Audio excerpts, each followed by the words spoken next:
The City Council unanimously, and the Mayor is requesting this change for the reasons stated, the extraordinary settlement with the Providence School Department. I will say that in addition to the reason for why, it's really the council. I introduced my budget in mid-January. The budget is now with the council. Councilwoman Anthony is the chair of finance. Councilwoman Anderbaugh sits on finance.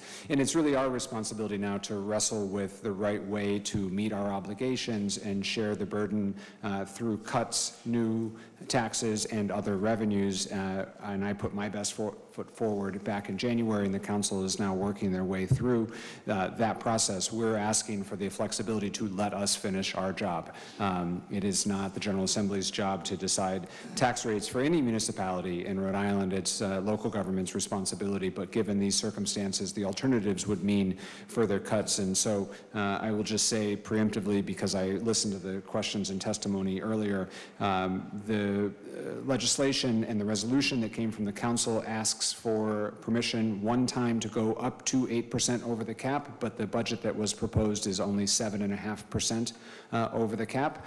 Additionally, there was a question about, well, what happens if this weren't to pass?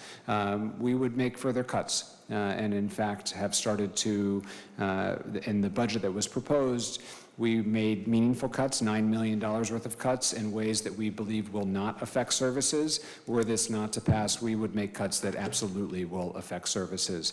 And in fact have started to do some work in that respect to be prepared in that outcome, which we don't want. But there would be over 90 additional layoffs in city government, in addition to cuts to grants to community partners, including our libraries and our community centers, and other changes that we don't want to see happen. And so we're respectfully asking for permission to, as Senator Zurier said, solve this problem ourselves. And the taxpayers and residents of Providence are going through a very robust community engagement process to share what they think about it, but it's our job to take that feedback and to adapt accordingly if we're granted permission by you all. Thank you. Thank you, Mayor. Questions? Senator Zurier, or comments? Just to clarify, Mayor, when you say 8%, are you saying 4% allowed under private weed plus an additional 4%? That's correct. Okay, thank you.